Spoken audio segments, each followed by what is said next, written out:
All right, everybody, welcome in to good old 4th and 5. Very excited here to have one of the greatest to ever do it. I'm talking about Razorback wide receiver. We got JJ Meadors in the house. Very pumped up for you to be here. This is what we're going to do. Everybody tuning in right now, so the audience is slowly building up online. We're going to be doing this each and every Monday night. Somebody said something to me earlier today because I said a kid won trivia. We're going to play trivia. People are going to have a chance to win some cash prizes and all that good stuff, some giveaways. And somebody said, wait, a kid won? I didn't know kids could go to the casino. It's a different ball game here at Mainline. All right. This is a family friendly environment. All right. So I feel like a lot of people don't know that. So we're going to make sure that we encourage you to bring out the kids, bring out everybody. That's how they're going to be able to meet all of these Razorbacks moving forward. I didn't even think about that until somebody said something. So once again, I'm here joined by JJ Meadors in the house. JJ, I appreciate you, man. How you been? Man, I'm doing great, and thanks for having me, man. Oh man, I really appreciate it. I'm pumped up, man. I'm very excited to have you here. And like I said, we're gonna go down memory lane. So this is what we do. I always encourage people in the chat. All you have to do, any question you have for JJ, just go ahead and leave a comment, and we'll pull those up here on the screen. But once again, the goal of all this, I know a lot of people try to figure out what's so-and-so doing. This was one of my favorite Razorbacks. I wonder what they're up to. This is what we're doing. So week 1, we had Jarius Wright. Week 2, we had Tyler Wilson. Week 3, we had Sam Olajibutu. Now we got JJ Meadors, Joe Adams next week. And then y'all keep on sounding off and let me know what guys you want to hear from. I'm going to do my best. A big shout out to Oakland being a big part of everything we have going on here, allowing people to come out here and have a chance like JJ to hang out with me for a couple, I would say, hours or so. You can do whatever you want here. It can be 30 minutes, 2 hours. We're going to have a good time. So for the young bucks out there, I am no longer the former Razorback. I'm that dude from the news. All right, all these young people, we know him. Yeah, He's on absolutely. the news. Mama, what's his name again? So I have to always remind people exactly what's going on. So for those of our younger viewing audience right now, what years did you play? What coach did you play for? And we'll go down memory lane here in a second. Yeah, absolutely, man. I played back in the good old days. I came here in 1992, graduated in 1996, and I was a two-sport athlete here. I really was very fortunate that I came in at a time. I was on the first team that actually played in the SEC. So over that time, man, I was a part of 4 national championship track and field teams under Coach John McDonald. Just really glad those guys kind of let me tag along here and there, and being able to kind of experience that. And then I was a 4-year letterman on the football team. I was a 3-year starter. I was a single season record holder for receptions. I Let's think I go. had 62 receptions. You were very close to breaking that record. 61. Yeah, you were behind that. Oh, you was keeping track, No, huh? man, I was really surprised that their record stood for 16 years, and I think Jarius ended up Yeah. breaking it. So, I mean, when you come here, you're not expecting to be in the record books. You just want to get out and play for the Razorbacks and run through that A, and just anything that you can get on top of that is bonus. And then finally, man, we had 3 very meager years here, my first 3 years in the SEC, and then finally my senior year, we broke through, won the SEC West, and played Florida in the SEC Yeah, championship we'll game. talk about that game here in just a second. But I want to talk to one of our big time viewers on YouTube, Pernices Pete. I never can pronounce his name. I've probably been getting that wrong for the past 2 years. He wanted me to say, I know you're going to talk about the catch, and we're going to talk about all these things, but he really wanted to really showcase the track aspect of it. I Yeah. mean, you just weren't a part of this track team. Y'all made a name for yourself. Y'all won a few things. Well, man, the funny thing is when I came to Arkansas, I was 5'6", I weighed 142 pounds, and I was not very highly recruited for football. Now, some schools did recruit me, but I was kind of more known for track. I was national. I was number 1 in the nation in 55 meters in my Woo. high school, and I was top 2 in the country in 100 meters and 200 meters. And that's really why I kind of was the difference in me coming to Arkansas for the national championship track program under Coach McDonald. And man, he was just one of the greatest people that I was just very fortunate to be around him. And I learned in football, it's the ultimate team sport, and you learn how to work hard. But the thing that I learned about being around those guys is I really learned how to win. I learned how to be in the moment. I learned how to meet expectations. Mm. And there are a lot of expectations when you're going into big meets like Penn Relays, Texas Relays, and NCs, and people are expecting you to perform well, and then you guys just go out there and do it year after year. Yeah, do it year after year for sure. And I'll say this: when it comes to speed, there's a guy right now that I don't know. He just announced that he's going pro. Jordan Anthony, of now former receiver for the Arkansas Razorbacks. He transferred from Texas A&M. Had a couple highlights on the football field, but now he's going to be a primary track guy. How impressive is what he's doing? Now it was wind aided, but he ran a 9.75 not too long ago. Man, the thing about it is so funny because people ask me that same question. I remember getting dead last so much my first year or two in the SEC running track because I wasn't running track full time. Yeah. So when you're running against guys who are going to be in the Olympic trials and who are going to be national champions, man, it's very hard. It's very hard to be a dual sport athlete, but it's very hard to be a dual sport athlete and perform at the level that he's performed at this year. And man, I was honestly a little bit sad to see him go ahead and turn pro. I think over the course of his career, he would make more money if he kept playing football. Okay, yeah, you know what I'm saying. Yeah. I think there's money in track, but it's not the same as a 5-year. Is that second contract in the NFL? Unless you're that guy, Yeah. and it's hard to be that Man, guy in track. It's Usain Bolt and Michael Johnson, and that's a very short list. Yeah. But I will say this, man. When I look up and I see this kid that's run the fastest time in the world, he's doubled, which is very hard to do in the SEC, doubling the 60 meters and then coming out and doubling down and backing that up with the 100 meters championship NCAAs, man. And so he's just on a great trajectory right now, and I'm pretty sure he has his eyes on making it to the Olympics. And that's, I tell people all the time, I know a bunch of guys that played in the NFL. I only know a handful of guys that got on that podium at the Olympics. So ain't many. Yeah, man, it's very hard to do. Ain't many at all.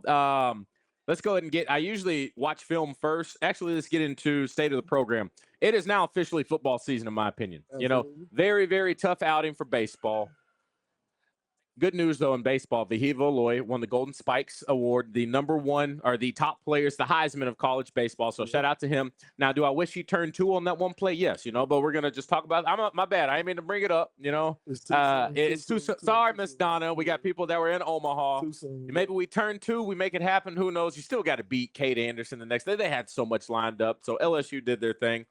Dave Van Horn, what he's been able to accomplish at the University of Arkansas. I mean, it's just – I think any coach right now would trade positions if they could have the career of what Dave Van Horn has had. 23 years at Arkansas, always in the conversation, but that's behind us now. It is officially football season. I think it's 8 Saturdays until kickoff over there up in Fayetteville at 3 p.m. It's going to be hot and toasty over there in Northwest Arkansas. Then the following week, we're going to be at Little Rock. We're going to show out Little Rock 4th and 5. We're going to have a huge tailgate out in front of the stadium. We're going to have Arkansas State, Arkansas. Very excited to hear your thoughts on that game. Never thought that game would happen, but here we are. But what do you think about the program right now? Man, that doesn't sound promising. What was that about? Man, just to be honest, man, we're in a tough conference in that, you're having to play LSU and Alabama and Auburn and Texas A&M. And I think the hardest thing for people to understand is that we can be very good and still lose 4 or 5 games. You can have a pretty good year and be 7-5. You can have a decent year and be 8-4. But to get to those 10-win, 11-win seasons, you got to be very good. And then you also have to be very lucky. But I like the way we finished the year last year. I felt like the guys kept competing. I feel like if we can short some things up on the offensive line and protect Taylor a little bit better, I think he'll perform better this year.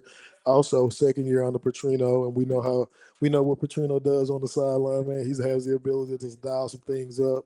I think he was handcuffed a little bit last year with the O-line play, and also just with Taylor not being very accurate at times. So, but I think he'll be a little more accurate this year. I think they'll protect him better, and I think the offense will be high-powered. I think T. Will, defensive coordinator Travis Williams, I love the guy. I got a chance to spend some time with him last week in Fayetteville, man. He's just a very dynamic coach, man. I think he has things going in the right direction, and it was just interesting to listen to him talk about adjustments they made over the course of the season, losing guys coming back, man. So I think he has his pulse on there, but we're that second game that you mentioned a little bit earlier, I think that's going to be very intriguing.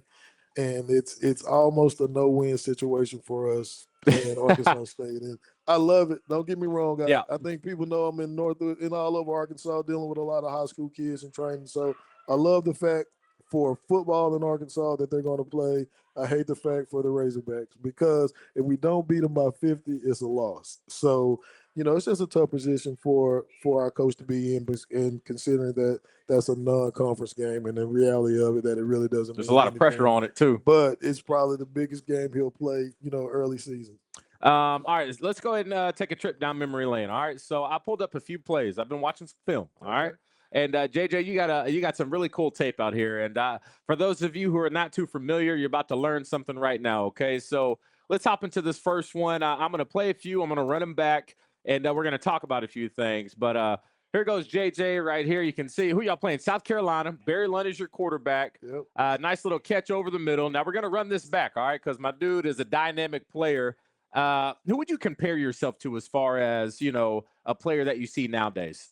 I would probably say the cheetah. I would say that's probably like that, huh? I mean, just realistically, two former track guys, Yeah. very small in stature, guys that have the ability to score end zone to end zone. So, and he's probably a little bit faster.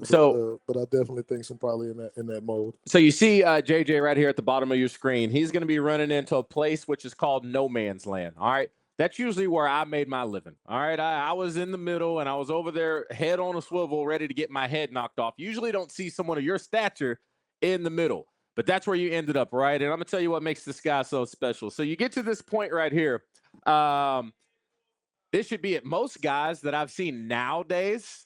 They'll go ahead and just lay it down. They'll go ahead and give themselves up and move on to the next play. All right. You got your guy, you got your eyes on the guy in front right now. But your vision to make these other guys miss, what take us into the mindset of JJ Meadors right now, middle of the field with three guys coming down on you? Well, just the main thing right here is third down, and I want my quarterback to always just throw me the ball under the chains. Yeah. And that's under the chains. That's a big deal on third down. Yeah. Under the chains. But as you can see, I want him to have confidence to throw the ball to me under the chains right there, and I can go get the rest of it with my feet. So I just tried to keep it alive, and as you saw, I just made sure that I got enough to, get us another set of downs. And it's very interesting because my role changed a lot over the course of the time that I was there. My senior year, we had Anthony Lucas and Anthony Eubanks, and I really became that third down guy running the choice routes and the middle routes. And so, but I just, just give me the ball, coach, and hey, let's get 4 more downs. Right. So most coaches would want you to turn this upfield. Absolutely. JJ say not on my watch. All right, I got a little something extra. All right, so not even looking at this guy coming more to the left of your screen. Put him in a blender. Look at him right there. Keep your eyes downfield. And this is what's impressive, all right? You still got a ways to go. First down mark is about 4 yards away. You got 3 guys all have an angle on you, but this is where speed comes in. Anyone else, this is going to be a tackle. You won't even get across that 40-yard line right now, but it's different when you got the ball in your hands. It's different when you're 140 pounds and you're out there you're running for your life. I wish I could say, I was out there, but, I mean, just on Saturday, man, it's that gazelle and that cheetah on the Serengeti. Yeah, not too many people in this situation pick this up, but just speed around the corner, making another guy miss right there, getting a couple more yards before you going out of bounds. All right, we're going to go and play this next one right here. This is across the middle, South Carolina. Same game. We're going to go ahead and run this back right here because I'm trying to figure out. Most people think this is just all schemed up because if you look right here, JJ's coming across. Look at all of that open field at an easy throwing lane. And I'm thinking busted coverage, but if we play a little bit more, your guy has you covered. He's just about 5 yards behind you. All right, the dude is stressed out trying to keep up with you. Man-to-man situations, it's a must-go-get-it. How often is somebody stopping you, holding you man-to-man? Man, I think I'm winning 100 out of 100 times. 100 out of 100, okay. So. And I mean, I think, understand that's the mentality that you have to have there. South Carolina was primarily a two-man team at that time, especially on third downs. And so that's just a play where I let those 2 guys clear out, and then I just come underneath. So, and then just try to beat them with speed, and then catch it, and just try to get something a little bit extra with it after the catch. So it's funny, guys. You can tell do not like trying to guard you all day. Look at this guy after this play. You've already popped up, and he's taking a second. All right, dude's tired. All right, he's running around trying to chase you all game, and I think that's a pretty cool scene, especially how fast you pop up. You see all these other guys, stature-wise, way bigger. But they just can't keep up with you. They hate guarding you. Man, I just tried to come out early on every game, and because it's such a confidence game. So if a guy jams me in the first half or the first couple of plays, he feels like he can jam me the whole game. Yeah. So I just always tried to start off fast and just keep guys away from me and keep a lot of pressure on them. I didn't want them to feel relaxed while I was out there, and I wanted them thinking. And the more they're thinking and the more they're worried, it keeps them from playing fast. All right, let's go ahead and take a look at this one. So I'm just curious about your mindset on this one. All right, and this is going to be coaching tape. All right, you got to learn from our stuff. So I think this is great coaching tape. What they did right here, you see JJ, he's circled in the white. He comes in motion, and what that does, that allows you to kind of have an indicator of who's going to be guarding you man to man. Absolutely. They make it very easy to see it's going to be this guy on the inside. Now, the thing is, this is going to be an option route. My graphic would let me go in, out, and do all that stuff. I'm going to just put where you ended up being. But I would say you give JJ that much space, he's almost unguardable. All right. So the key is giving JJ some space. And so the way that they try to do that on this play, if you can see, is by having this outside receiver run a corner route.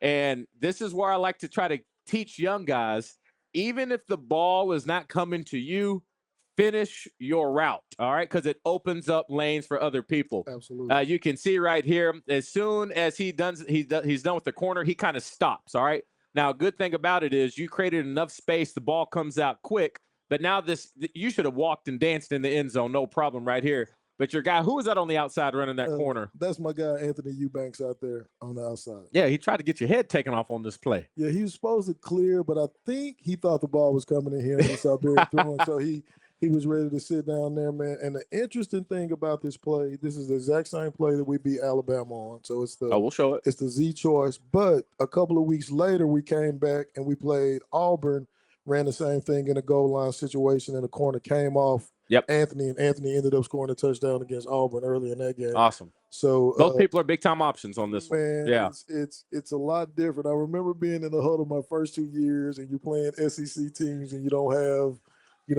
that. And then I remember standing in the huddle my senior year with Anthony Lucas, Anthony Eubanks, and Madre. Kind of helps, right? And now all of a sudden that does tend to open up the field as to what you're seeing here, though. See right here, very tight window. You end up catching it, touchdown, Arkansas. All right, let's go ahead and keep it moving. I brought that up because exact same thing. Yep. Comes in motion, kind of get the indicator. You can see Bama ends up bumping this off. Now the guy on the inside has you man-to-man coverage. Now this, I would say, is probably your most famous or most infamous catch that people try to say, was it a catch? You know, this is before replay was a thing. Big time celebration. You can see him right here. Come in motion. Who's that? Barry Lunny. Yep. And then it's a tight one. It's a tight one. Referee calls it a touchdown. You go crazy. I got a question to ask, too, as everybody's freaking out. A lot of Razorback fans remember this game. Who was number 99 on your team? Yeah, that's DJ Cooper. DJ Cooper? Yeah. I'm convinced he had money on this game. Man, all right, because look at the celebration of my guy right here. Big 99, just jumping. I mean, he had money on the game. I don't know what he is celebrating like that. Absolutely. But the cool thing about it is I love the sideline reaction. Man. I think a lot of Razorback fans would love to get this back. It's been a minute. And since we've had those moments to where it just seems like a lot of people said, what's going on with this Razorback curse right now? But to see the sideline engage, today's era, you got players coming in and out all the time. It's hard to build that camaraderie. You got 99 jumping up and down at least a 40-inch vertical on the sideline because his boys are out there playing the game that it's the way it's supposed to be played. How special is that? And do you think that's still possible to have in today's game? Man, I don't care how many times I watch that. I still get goosebumps. I'm like you. I watch it all the way to the end. You don't win games like that in the SEC without it being a team victory. The coolest thing about that is that our defense gave up 88 yards in the second half of that game. Wow. We kept 3 and out, and they kept 3 and out, and they just kept giving us a chance to win it. And they played lights out, and then finally we were able to put together 2 fourth-down plays on their last drive. We had a young freshman receiver out there, Anthony Lucas, who made a big play on a 4th and long that kind of kept the drive going. And then, obviously we were able to get down there and make the last one on 4th down. Now, the funniest thing about this is that probably about 7 or 8 years ago, Steve, my guy Sully, was doing a deal about the Razorback. Steve Sullivan, Channel 7? Actually, my guy. Yeah, he's awesome. And so one of my kids that I train, and I train young kids, and he comes in, Yep. This kid is like 10, 11 years old. He wasn't even born. And the first thing he says, Coach, if they had instant replay back then, I don't think you would be a big deal right now. So why they hating on you like man, that? it's funny, but the funny thing about it is that back then we didn't have iPhones and you weren't getting the video live, so I didn't see the play until I got back to Fayetteville. So I remember it being in the press conference after the game, and they were asking me did I make the catch, and I'm like, oh, without a doubt. I got my hands under it. It was no doubt. But then when I saw it on ESPN a little bit later that day, I understood why people questioned it, but it's just at real live game time. There was no doubt in my mind that I got my hands under there and made the catch. I ain't trying to hear all that. Questioning nothing. All right. That's why I'm here. All right. I'm the eye in the sky. All right. So once again, 99 celebrating. You got to love that. Here's a closer look as you're running to the sideline. Man, what a special moment. Right. Here we go. All right. Let's get a pause. What I'm looking at your hands. Right. Look at JJ's hands. Clearly under the ball. Now, I admit, I get the controversy. It seems like the ball does a little bit of a bounce, but it looks to me it's like it's bouncing off of your hands, hits your shoulder pads, and then you capture it. Because if you keep going right here, you see that right there as he locks it in. Yeah. What are we talking about, Absolutely. right? And then what people don't realize too is that it rained like 3/4 of that game. Yeah. So, it was raining pretty much most of the time while the game was going on. So the ball was a little bit slick. So there were people saying, when you came up, the ball looked like it was moving, but it had been a little bit of rain in there. And it just, but at the end of the day, man, that's just a great thing to be a part of for my team and my teammates. And that kind of propelled us on into the SEC championship game later on that year. Now, I would say even if they did have replay, I don't think there would be enough to overturn anything. So what are we talking about? All right, get Bam off the field, man. Yeah, we still in the locker room celebrating, I'm pretty sure. How long has it been since we beat Bam in football? Man, it seems like 2 lifetimes. And it was crazy because I think we beat them. That was a point to where like we beat them 2 or 3 times because we beat them 2 years after that. Yeah. Anthony Eubanks made a big play on a long touchdown. And so but it's been hard, man. That's a very hard place. That's a very hard place to win, and and any time that you can get out of there with a victory is big time. All right, let's keep this thing rolling real quick. Take a look. Let's go ahead and get to this. Is a coaching moment for me. All right, this is something you're good at. You just have to figure out how to get the ball in your playmakers' hands. I saw a lot of reverse, a lot of sweeps, a little toss. When you have a guy as talented as you just have to get the ball in the hands. Reminds me like Joe Adams. Yeah, it doesn't matter how you get it to him, running back or whatever. So you're coming around here, but I want you to coach people up, all right? This is for my big fellas out there, all right? I believe, and correct me if I'm wrong, so he's going out there and he's going to be blocking a smaller guy. Absolutely. Just run your track and let the ball carrier bring the blocker to you. Absolutely. Or the guy to you. So you're seeing this right now, a lot of green space. And then it gets to this point right here. See, the offensive lineman tries to break down and is reacting to the defensive lineman. What do you need him to do for you right here? Man, just keep plowing. Yeah. Let me do the rest. The funny thing about it, the clip that you showed on the intro, I got in the end zone, but I ended up stepping out on like the 1 or 2, and just Carlos, he didn't block. He didn't block anyone. He was just running. And so coaches told him just in the future, when you get out there, just throw and roll and just kind of let me cut off of that. So he kind of, instead of just going out there and throwing his body out there, he kind of chops down a little bit, but he ends up making a good block. And, anytime you can get positive plays in the SEC, we'll take it. That's a good chunk play. Yeah, so you made him right, all right? So you made this guy miss. Absolutely. Now, tell me this. We always talk about in football, it's all about one-on-one matchups. It's me versus you. You got to win this one, right? You got to make one miss. Absolutely. What's your mindset approaching this guy right here? Man, funny. This is one of my good buddies right here. His name's Clay Mack. Hey, this is Clay Mack? Yeah, this is my buddy Clay Mack. He's a world-renowned defensive trainer now. He's from Dallas area. Played 4 years. We're actually the same age. Played 4 years at Mississippi State. But man, right now I'm just trying to get him on the wrong foot. I think, and I can tell you this, just being in press situations, one-on-one situations, the thing I don't want to do is I don't want to make my mind up too fast. Yeah. Right. I just want to get the pressure, put the pressure on him, and just like you said before, just whatever he does, I'm gonna make that be wrong. I'm gonna make that be the wrong decision. And I had him on a dead leg, but he still was able to hold on to me. He was still able to hold on to me. We crack up because we talk about this recently, and he was like, "Yeah, man, I wasn't finna let you go 99 on me. You said you had me, but you see him right here. I don't know. Now it looked like you about hurt his hip on that one right now. That's pretty fun competition, and I think that's special. Now you talked about the year y'all had getting to this is the SEC championship. Yep. You're playing against Florida. What is it with us playing Florida in the SEC championship, right?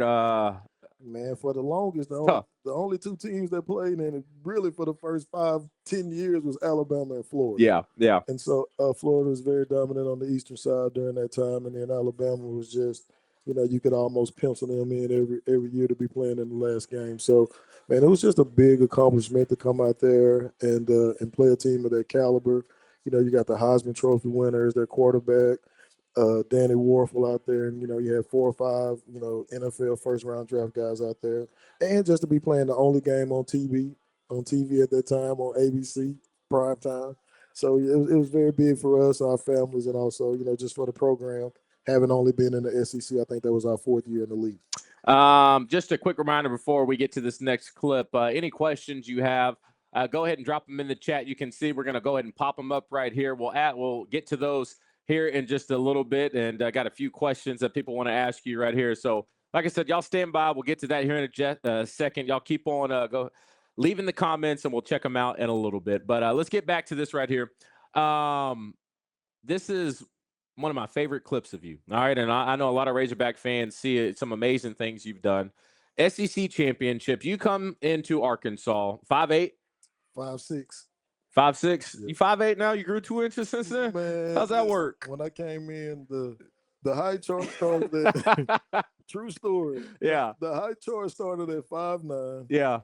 And I went over there and I stood there, and I swear everybody just kind of cracked up and started. Hey. So they really just kind of estimated. So I was, any year you look it up, I'm somewhere between 5'6" and 5'9". Yeah. And I'll take. Okay, we'll go 5'6". Makes this even better. This point that I want to make right here. Not highly recruited coming out of high school, right? I mean, I had a few schools. As far as speed, you had that for sure. Track, but not, absolutely. Nobody wanted a 5'6", 142-pound wide You receiver. get out here, receiver, one of the best to ever do it at Arkansas, undersized. Probably people approach each and every game like, oh, we got this dude. All right. Arkansas right now, not doing too well as far as keeping up with the talent of other SEC schools. All right. And this is where I see plays like this. And I said, okay, forget all the measurables, forget all the accolades, preseason, postseason, what this hype is from here. It really just comes down to the competitive nature inside one individual. All right. And as we hit this clip right here, it's a nice little, hitch route right here. You get to the sideline, but right here, this DB, you don't let people punk you out there. All right. You probably know exactly what's going on right here. This dude tries to talk to you on the sideline thinking, okay, I got this little dude right here. But then you snap back, you don't back down to any challenge. And you're looking at this guy chirping the whole way back. And then what I really like is that fire right here. And you pause and just look at your eyes. All right. This dude right here is on fire. You look like you're about to go murder somebody. All right. Talk about why that is so important in this game of football and why this team, Arkansas, always has their back against the wall. They feel like they can't compete with anybody. All that stuff don't matter as long as you got people like this on the team. Yeah, man. I just, to be honest, and I think you probably understand this, it's just on Saturdays I'm a different person.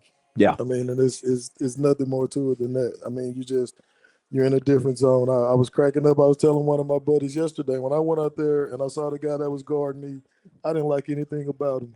I didn't like his shoes. I didn't like his socks. I didn't like the way he was wearing his wristbands. I didn't like the number he was wearing. He thought he was good. And I was just getting in that mode and just, and when you're out there and you're the smallest guy out there, I mean, it's it's an alpha dog world out there. You can't let anybody feel like they have any type of dominance or any kind of advantage over you out there. So, I just wanted the guys to know that I was going to come to play. It was going to be 48 minutes. We're going to go all out. And at the end of that, I'm going to shake your hand and I'm going to respect you. But, while we out there, it's dog eat dog. Couldn't say it any better. Couldn't agree with you anymore. All right, let's go ahead and get to a couple of these questions right here. My guys here, Big Z. And talk about that real quick. You don't know Jamal Thomas. I know Jamal Thomas. I play with Jamal Thomas, right? And that's my dog. You know what I mean? The day that I finally take on all this pressure and propose to my girlfriend and get married. It's her right there. That people tell me about once every 2 weeks that we need to get married. Zamal will be at the wedding, and he's going to be one of my groomsmen. Baby's coming, I promise. Ain't she pretty? Look at her. Don't she look good? You did good. You outkicked the coverage. I outkicked the coverage.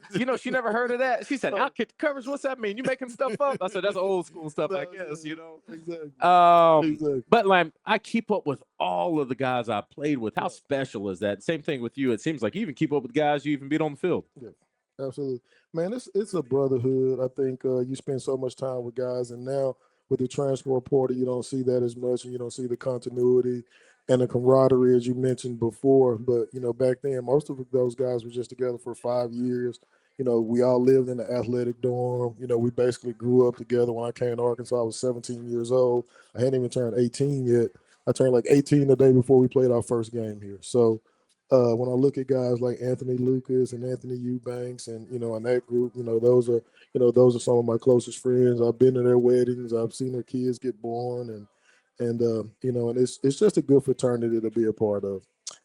Let's get a little honest. A lot of people want to know what's going on. This is from Val Pal, who's in the area here tonight. She's right there. She wants to know, what are your thoughts on the issues in the past few years?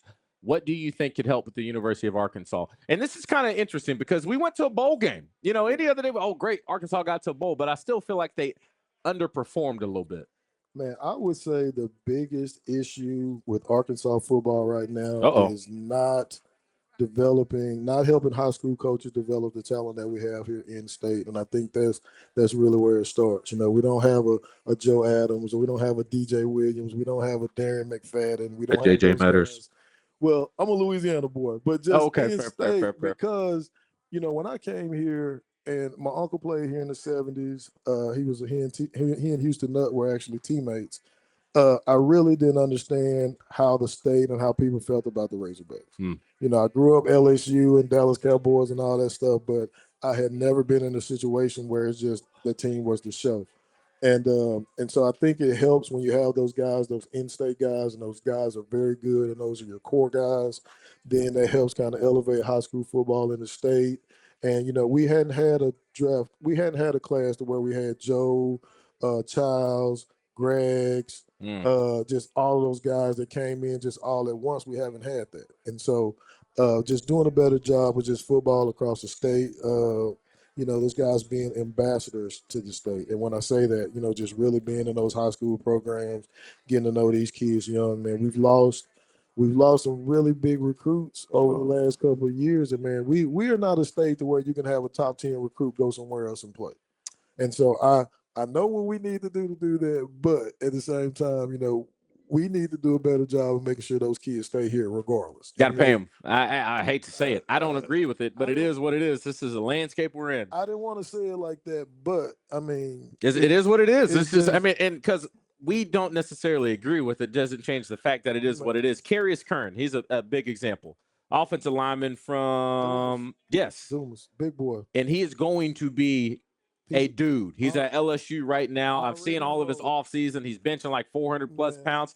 Big dude, plays offensive line, 350 pounds. He was doing backflips in the end zone. I mean, you just don't have guys like that come through our state almost ever. Last time we saw someone in that caliber, maybe like a Sean Andrews type. Big Drews is the only one I can think of. Yeah. I mean, he is in that mode, and like those guys, man. But also, we let the kid get 4 or 5 SEC offers before we offer them. And so we just been late. We've been late on kids that it's non-negotiables, it's must-haves, and we've missed on those kids, and we haven't kept the guys here. But all that being said, just having a year or two with Petrino, and he comes out and we win a couple of games, then we'll start getting those kids all over again, and then we'll be back. But we just play in a conference that's just it's very tough to win at this level, and you can't win with this level without, coaches say I want to build a fence around the state, and Coach Nutt said that exactly. But and that sounds great, but really, what does that look like? And that looks like not letting kids like that end up at LSU. 100%. Yeah. Kind of same thing we've heard about, Kane Archer. Heard some interesting recruiting things with him as well. He's a quarterback over there at Greenwood. I bet you know more than I do about it. You know something about that? I saw a little smirk on your face. Man, Just to be honest, I like Kane. His brother Cash was a hell of a player too. That's going over there to UCA defensive end. Uh, I mean, I think he's going to be good, but I don't know if he's going to be that in that mode of a Ryan Mallett or a Joe Ferguson or one of those guys. But the kid is going to be very good. But we there was a kid Drake Lindsay last year at Fayetteville that ended up at Minnesota. So And he had a very interesting last name too, right? Oh, that was that. I don't want to comment on that one either. Yeah. But just kids like Drake and like Kane, I don't see how we can let those kids go to school somewhere else. Yeah. Just and just with the lack of talent that we've had, and we haven't had great quarterback play. So just having guys that can spin it and have been successful, just having those guys around the program. But the bad thing about that is also that you got multiple receivers out there playing, you got multiple O lines.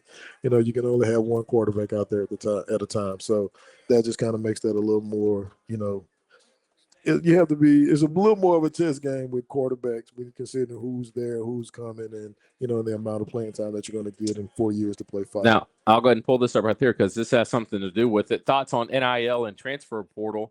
You said we haven't had great quarterback play in a while. I think we got a guy right now making a little bit over $1 million a year to play quarterback at the University of Arkansas. Thoughts on Taylor Green? I just want to see Taylor Green come make a big step forward this year. First of all, we need to see him be accurate. I think when you start talking in terms of quarterback play, if you ask any coach from Pee Wee all the way up to the NFL, they want to see guys that we know where the ball is going, where it leaves their hand. So I think accuracy is a big deal. We missed some guys that were open last year, and just being able to make some completions here and there is going to keep drives alive. But also he's had a second year with Petrino, and we know Petrino is definitely an offensive guru and a quarterback whisperer. So, but it all starts with him offensively. So now, as far as NIL and the transfer portal, I think there needs to be some type of limitations as far as guys transferring in year to year contracts. The funny thing is that what most people don't understand is that it's always been year to year contracts, but it's just always been in the interest of the school and the teams. So coaches have always had the ability to not renew you after a year, but you just didn't see guys moving around so much. So I would say that there probably needs to be some type of limit on the transfer portal. And I think college coaches would like that more, knowing they're going to have a guy for a year or two, and then just contractually you got to understand that a lot of these kids or parents, they've never been in situations to where they've had to necessarily honor contracts, or they've had $200,000 or $300,000 and such. And so um, I just think we need to do a better job for the kids, not necessarily for their parents and all the people that are hanging on. So I would like to see something with the NIL money to where they get the money. I don't have a problem with that, but let's just make sure that they have some money 20 years from now, 15 years from now. We got a question from one of our guys in the crowd. He wants to know what was it like playing with a lefty? Is that? I've never even thought about that. I've never played with that. Ball come out a little different? It is different. Really? And it took me a while to kind of get used to, especially on this deep ball, because I always felt like it was spinning opposite, because you're used to the ball turning over like this, but his ball is turning over this way over the opposite. I've never thought about that. So it does take a little bit getting used to. It's really harder on the coaches. I know coaches like Steve Spurrier said they would never take a left-handed quarterback because it basically flips the playbook, and it also flips the protection. And if your quarterback is starter is left-handed and your backup is right-handed, then you're basically going into the game with two different playbooks. So it makes a big difference. But I will say that probably the best thing that Barry Lonnie brought to the table was his accuracy. He's very accurate quarterback. So and he was good. He reminds me of a lot of a Drew Brees guy, not a real big arm, but just very smart and understood how to get the ball out on time and where it needed to be. But for me, he's the first left-handed quarterback that I played with from Pee Wee all the way up. So it was a little bit of an adjustment, but we spent a lot of time together, and we hooked up a lot over that 4-year period. All right, we got Alex Shirley in right now. Wants to know, what do you think about Arkansas' schedule this year? And I will go along with that and pair that with another one from Ebony. Right now, Oakland has Arkansas 5.5 wins this year. You betting on that or what? Anthony, why you did this? I'm gonna say 7. Oh, so that's some easy money then. I want to say we win 7 because I think we need some continuity in the program. If we do anything less than that, it's going to be a clean house. And so, just for the kids and for the sake of everything moving in the right direction, even if we win 8 or 9, I'm still not sure Pittman will be back either way at the end of this next year. Easy. See, I wasn't even gonna ask that, Man, but since you opened up that can of worms, He loves this place. He loves his cold beer. He's got he got paid a lot this year to finish out this year. So you think no matter what, this is it? I mean, let me pull your camera up. This is a hot. I mean, if we win a national championship or we go to an SEC championship game, I think he'll be back. I think if we have a good season, I think he might ride off into the sunset. Okay. Either way. But and if we do anything less than that 5.5, then it'll be a rough Christmas in Fayetteville. It'll be a very unfortunate Christmas in Fayetteville. I know people would not be happy. I know Miss Donna, if that happens right now, she may jump off a cliff. And I don't got time for that because I like Miss Donna. You know what I mean? Absolutely. That'd be a rough patch right there. Once again, let's go ahead and get to one more. I want to know this one right here. Actually, I already had that one right there. I already talked about that. Somebody brought up, who is Charlie Ward? Did you play with somebody named Charlie Ward? Charlie Ward? You making stuff up? No, I did not play against Charlie Ward. Charlie Ward played. Charlie's maybe 2 years older than me, but he played at Florida State, right? Yeah, he's a quarterback at Florida State. Won the Heisman. Was also didn't get drafted, surprisingly, but was a quarterback, and he also was a point guard on the Florida State football team. He locked in on it. Somebody brought up the schedule. Yes. Man, first of all, Notre Dame at home. Yeah. Let me pull that back up. That's probably going to be the hottest ticket in Fayetteville, and I don't know, probably in a billion years. Probably since they beat Texas in like 1908 or something like that. So I think that'll be a big game. I think, like I said, just playing Arkansas State in Little Rock. I think that's going to be a big game for the state. But that's also a game that we have to win in convincing fashion. If it's a close game going into the third or fourth quarter, I think it'll be a long season for us. They want to know, what do you think the hardest game on that schedule is? Early season, it'll be Notre Dame. And then once the SEC season starts, it's, people say, oh, we're only playing Vandy or we're playing this. It's no easy outs once the SEC season starts. Like, regardless of record, you're still playing teams that have SEC caliber athletes on that team. So it's no easy outs once the conference starts. Alabama's going to be tough. LSU is going to be tough. Just the conference is just tough all the way around from A to Z. But I think the early season Notre Dame, I think that's going to give us a good indicator where we are. All right, man. JJ, that's really all I have from you. And I guess we'll kind of pull this one up too. Somebody said if the Hogs lose to Arkansas State, do you think something happens before people leave the field? If Arkansas loses to A-State? Well, I play for this guy by the name of Jack Crow, and he was my football coach for exactly one game. Dang. The man coached, man, I was promised. The first game I played as a Razorback, we played the Citadel in Fayetteville. We lost that game, and I was actually sitting in a Chinese restaurant with my parents, and a guy came over and asked me who the next coach was going to be. Talk about a short lease. Man, this was like 4 or 5 hours after the game. So, but if we lose to Arkansas State, man, to be honest, I would be happy for the people at Arkansas State, but also at the same time, man, that probably would send the Razorback football program into shambles. I wouldn't be happy for people at Arkansas State. I got family that even went there. I ain't gonna lie. I'm gonna double down. I ain't trying to hear it. I'm with a lot of people. They don't even. I'm gonna stir that pot, huh? Don't do it. I gotta forget. I also have I'm on morning show. I gotta be appeal to the masses. But I like giving people from Arkansas State a hard time. They gonna lose by 50 in Little Rock. I can't wait for that one.